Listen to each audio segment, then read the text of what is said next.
হরে কৃষ্ণ। পাপমোচন একাদশীর মাহাত্ম্য শ্রবণ করুন। যুধিষ্ঠির শ্রীকৃষ্ণকে বললেন, হে জনার্দন, চৈত্র মাসে শ্রীকৃষ্ণ পক্ষের একাদশীর নাম ও মাহাত্ম্য কৃপা করে আমাকে বলুন। শ্রীকৃষ্ণ বললেন, হে ধর্মরাজ যুধিষ্ঠির, আপনি ধর্ম বিষয়ক প্রশ্ন করেছেন। এই একাদশী সকল সুখের আধার, সিদ্ধি প্রদানকারী ও পরম মঙ্গলময়, সমস্ত পাপ থেকে নিস্তার ও মোচন করে বলে এই পবিত্র একাদশী তিথি পাপ মোচনী নামে প্রসিদ্ধ। রাজা মান্ধাতা একবার লোমশ মণিকে এই একাদশীর কথা জিজ্ঞাসা করেছিলেন। তার বর্ণিত সেই বিচিত্র উপাখ্যানটি আপনার কাছে বলছে, আপনি মনোযোগ দিয়ে তা শ্রবণ করুন। প্রাচীনকালে অতি মনোরম চৈত্ররথ পুষ্প উদ্যানে মুনিগণ বহু বছর ধরে তপস্যা করতেন। এক সময় মেধাবী নামে এক ঋষিকুমার সেখানে তপস্যা করেছিলেন। মঞ্জু ঘোষা নামে এক সুন্দরী অপ্সরা তাকে বশীভূত করতে চাইল, কিন্তু ঋষির অভিশাপে ভয়ে সে আশ্রমের 2 মাইল দূরে অবস্থান করতে লাগলো। বীণা বাজিয়ে মধুর সুরে সে গান করত। একদিন মঞ্জু ঘোষা মেধাবীকে দেখে কামবাণে পীড়িতা হয়ে পড়ে। এদিকে ঋষি মেধাবী ও অপ্সরার অনুপম সৌন্দর্য দেখে মুগ্ধ হন। তখন সেই অপ্সরা মুনিকে নানা হাবভাব ও কটাক্ষ দ্বারা বশীভূত করে। ক্রমে কাম পরবশত মুনি সাধন ভজন বিসর্জন দিয়ে তার আরাধ্য দেবকে বিস্মৃত হন। এইভাবে অপ্সরার সাথে কাম ক্রীড়ায় মুনির বহু বছর অতিক্রান্ত হল। মুনিকে আচারভ্রষ্ট দেখে সেই অপ্সরা দেবলোকে ফিরে যেতে মনস্থ করল।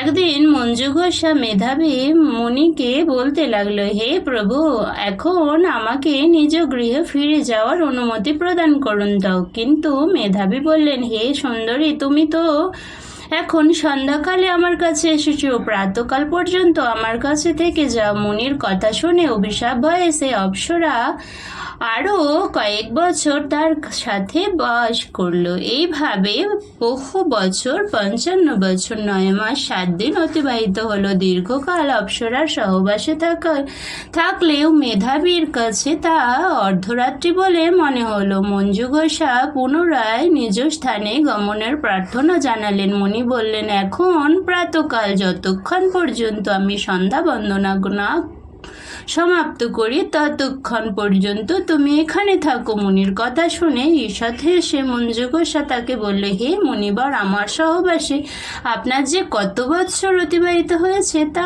একবার বিচার করে দেখুন। এই কথা শুনে মুনি স্থির হয়ে চিন্তা করে দেখলেন যে তার 56 বছর অতিবাহিত হয়ে গেছে। মুনি তখন মঞ্জু ঘোষার প্রতি ক্রোধ পরবশ হয়ে বললেন, রে পাপিষ্ঠে, দুরাচারিণী, তপস্যার ক্ষয়কারিণী, তোমাকে ধিক। তুমি পিশাচী হও। মেধাবীর সাপে অপ্সরার শরীর বিরূপ প্রাপ্ত হলো। তখন সে অবনত মস্তকে মুনির কাছে সাপ মোচনের উপায় জিজ্ঞাসা করল। মেধাবী বললেন, হে সুন্দরী, চৈত্র মাসের কৃষ্ণপক্ষিয়া পাপমোচনী একাদশী সর্বপাপ ক্ষয়কারিণী, সেই ব্রত পালনে তোমার পিশাচত্ব দূরে হবে। পিতার আশ্রমে ফিরে গিয়ে মেধাবী বললেন, হে পিতা, এক অপ্সরার সঙ্গদোষে আমি মহাপাপ করেছি। এই প্রায়শ্চিত্ত কি তা কৃপা করে আমায় বলুন। উত্তরে চবন মুনি বললেন, চৈত্র মাসের কৃষ্ণপক্ষিয়া পাপ মোচনী একাদশী ব্রতের প্রভাবে তোমার পাপ দূর হবে। পিতার উপদেশ শুনে মেধাবী সেই ব্রত ভক্তি ভরে পালন করলো। তার সমস্ত পাপ দূর হলো।